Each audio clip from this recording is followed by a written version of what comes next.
खोजते रहते थे कि इन शिष्यों में, इन राजकुमारों में ऐसा कौन सा राजकुमार होगा जो इस कार्य को करने के लिए सबसे ज्यादा सक्षम होगा।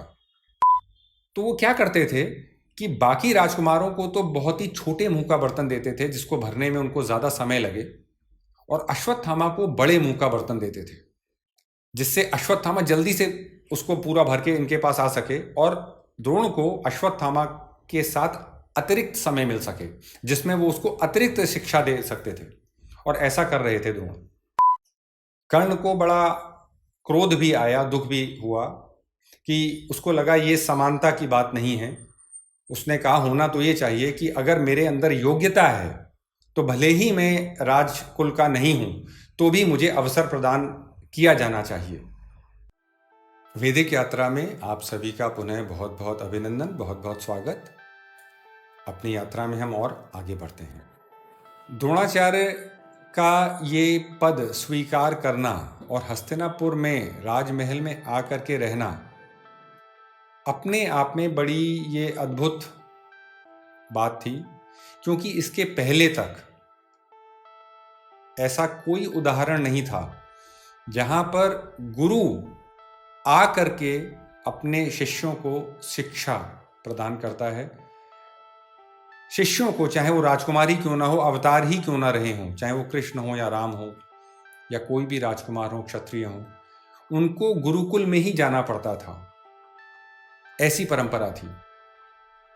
पर यह लीक से हटकर पहली बार हुआ जहां पे गुरु शिक्षा प्रदान करने के लिए शिष्यों के पास उनके स्थान पर आया हो।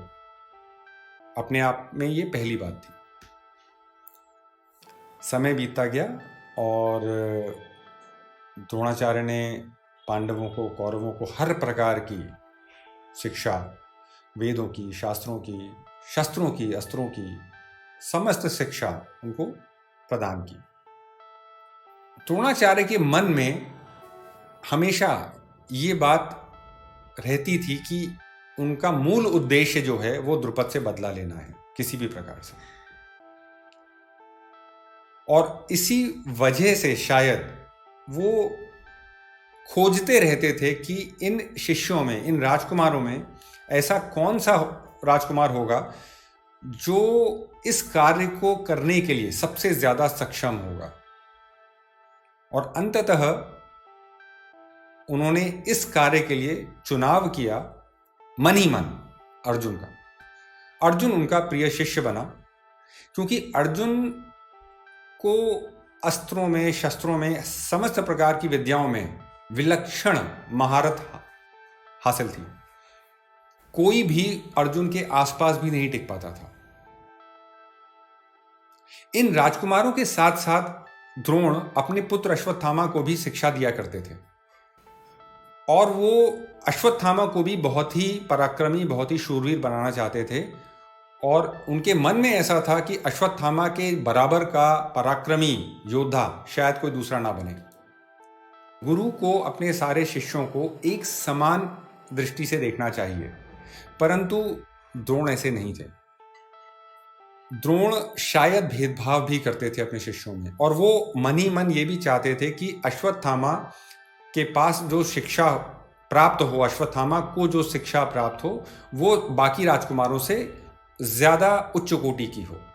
तो ये क्या करते थे, अपने सारे शिष्यों को, जितने भी राजकुमार हैं, इन सबको और अश्वत्थामा को भी रोज एक क्रिया करने के लिए कहते थे। एक काम उनको बताया जाता था, और वो काम ये होता था कि उनको एक कोई बर्तन देते थे वो, और उस बर्तन में इनको जल लेके आना होता था थोड़ा दूर से, नदी से, और उस जल का उपयोग द्रोण करते थे अपने दैनिक कार्य के लिए। तो वो क्या करते थे कि बाकी राजकुमारों को तो बहुत ही छोटे मुंह का बर्तन देते थे जिसको भरने में उनको ज्यादा समय लगे, और अश्वत्थामा को बड़े मुंह का बर्तन देते थे जिससे अश्वत्थामा जल्दी से उसको पूरा भर के इनके पास आ सके, और द्रोण को अश्वत्थामा के साथ अतिरिक्त समय मिल सके जिसमें वो उसको अतिरिक्त शिक्षा दे सकते थे। और ऐसा कर रहे थे द्रोण। अर्जुन ही एक अकेला ऐसा राजकुमार था जिसको द्रोण की इस चालाकी के बारे में ज्ञात हो गया और उसने अपनी एक दूसरी तिकड़म लगाई। उसने अपनी शस्त्र विद्या के दम पर, एक अस्त्र था जिसका ज्ञान अर्जुन को था, वारुणेय अस्त्र, उसकी सहायता से वो अपने बर्तन को बहुत ही जल्दी भर लिया करता था और वो अश्वत्थामा के साथ ही साथ वापस आ जाया करता था। बाकी सारे राजकुमारों को अतिरिक्त समय लगता था।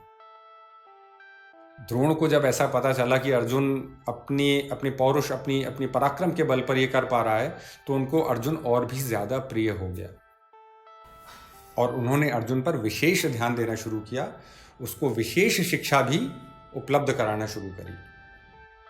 समय बीतता गया और सारे राजकुमार और अश्वत्थामा शिक्षा पूरी कर पाए, उनकी शिक्षा पूर्ण हुई। और जैसा कि उस समय प्रचलित था, जब शिक्षा पूरी होती थी तो सारे शिष्य अपनी अपनी शक्ति का, जो भी उन्होंने शिक्षा प्राप्त करी है, उसका प्रदर्शन राजघराने के समस्त बड़े लोगों के बीच में, समस्त प्रजा के बीच में किया करते थे। और ऐसा ही एक दिन आया जब पांडवों को और कौरवों को अपनी शिक्षा का प्रदर्शन करना था। इस कार्य के लिए एक बड़े से मैदान में सब व्यवस्था की गई, जहाँ पे चारों ओर लोग विराजित हुए। भीष्म, धृतराष्ट्र, कुंती, समस्त मंत्री मंडल के सदस्य, प्रजा के लोग सब वहाँ पे उपस्थित हुए उस प्रांगण में। और सारे शिष्यों ने एक एक करके, अर्जुन ने, युधिष्ठिर ने, भीम ने, दुर्योधन ने, दुशासन ने, सब ने आकर के अपना अपना पराक्रम दिखाया और लोगों ने बहुत प्रसन्नतापूर्वक उनका स्वागत किया, उनको आशीर्वाद दिया। और अर्जुन बहुत साफ तौर पर बाकी और राजकुमारों से कहीं ज्यादा अच्छा प्रदर्शन कर रहा था और इसमें कहीं कोई दो राय नहीं थी। किसी को जरा सा भी इसमें संदेह नहीं था कि अर्जुन द्रोणाचार्य का सर्वश्रेष्ठ शिष्य है। न सिर्फ द्रोण का सर्वश्रेष्ठ शिष्य है वो, अपितु शायद अर्जुन विश्व का सबसे ज्यादा पराक्रमी शूरवीर है। ऐसी धारणा वहां पर सबकी बन गई थी अर्जुन का प्रदर्शन देख करके। सब लोग अर्जुन की प्रशंसा में, उसको आशीर्वाद देने हेतु नारे लगा रहे थे, उसको बड़े बड़े बातें की जा रही थी और अर्जुन उन सबका आशीर्वाद स्वीकार कर रहा था, उनका अभिवादन कर रहा था, समस्त उपस्थित व्यक्तियों का, लोगों का। तभी वहाँ पर एक शूरवीर, एक पराक्रमी योद्धा वहाँ पे आता है और बड़े जोश में घोषणा करता है, अर्जुन को ललकारता है और सबके सामने कहता है, पार्थ, तुमने जितने भी यहाँ पर काम करके दिखाए हैं, मैं उनसे बेहतर प्रदर्शन करके दिखा सकता हूं और यदि तुम्हारे अंदर हिम्मत है तो तुम मेरे साथ द्वंद्व करके देखो, मेरे साथ प्रदर्शन करके देखो, मुकाबला करके देखो मेरे साथ, और हम दोनों में जो श्रेष्ठ होगा उसका फैसला अभी हो जाएगा। और ये व्यक्ति और कोई नहीं बल्कि कर्ण था। कर्ण के बारे में हमें पता है कि ये कुंती का पहला पुत्र था विवाह के पूर्व। उस लिहाज से, उस नाते कर्ण अर्जुन का ज्येष्ठ भ्राता था, बड़ा भाई था। कुंती कर्ण को देख करके तुरंत पहचान गई कि ये तो कर्ण है, क्योंकि कर्ण का जब जन्म हुआ था तो उसके कान में विलक्षण कुंडल और सीने पे एक कवच स्वर्ण का जड़ा हुआ था। ये उसकी पहचान थी। कुंती इस निशानी को देख करके तुरंत ही पहचान गई कि ये मेरा ज्येष्ठ पुत्र कर्ण है और मन ही मन उसको संताप हुआ कि ऐसा ना हो कि आज कर्ण और अर्जुन के बीच कोई द्वंद्व युद्ध हो जाए और मेरे किसी एक पुत्र को किसी प्रकार की हानि हो। वो उसी क्षण मूर्छित हो गई बेहोश हो गई और उसको वहाँ से ले जाया गया। द्रोणाचार्य या और भी जो लोग वहाँ पर उपस्थित थे वो बड़े हतप्रभ रह गए कर्ण की इस चेतावनी को सुनकर के, इस ललकार को सुनकर के। उनमें से किसी एक ने प्रश्न करा कर्ण से कि कर्ण अपना परिचय दे कि वो कौन है जो अर्जुन के साथ इस तरह का द्वंद्व करना चाहता है।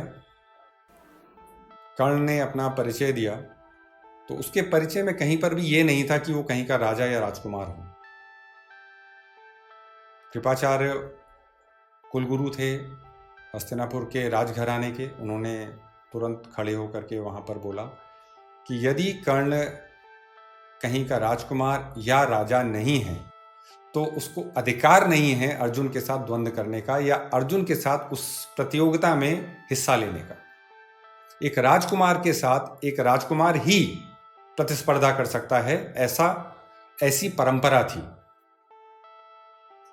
कर्ण को बड़ा क्रोध भी आया, दुख भी हुआ कि उसको लगा ये समानता की बात नहीं है। उसने कहा होना तो ये चाहिए कि अगर मेरे अंदर योग्यता है तो भले ही मैं राजकुल का नहीं हूं तो भी मुझे अवसर प्रदान किया जाना चाहिए योग्यता के आधार पर। परंतु उस समय की परंपरा ऐसी नहीं थी तो उसको अयोग्य करार दिया गया और उसको उस प्रतिस्पर्धा में भाग लेने से रोक दिया गया। दुर्योधन ये सब देख रहा था। दुर्योधन अर्जुन से मन ही मन जलता भी बहुत था। उसको लगा यही अवसर है अर्जुन को और पांडवों को नीचा दिखाने का। तुरंत खड़ा हुआ अपने स्थान से वो और उसने बोला ये एक गलत परंपरा है कि कर्ण को आप रोक रहे हैं इस प्रतिस्पर्धा में भाग लेने से सिर्फ इसलिए क्योंकि वो राजा नहीं है या राजकुमार नहीं है। परंतु अगर ये परंपरा है भी तो मैं कुरु राज्य का धृतराष्ट्र का पुत्र दुर्योधन राजकुमार होने के नाते कर्ण को अभी के अभी इसी क्षण अंग प्रदेश का राजा घोषित करता हूं,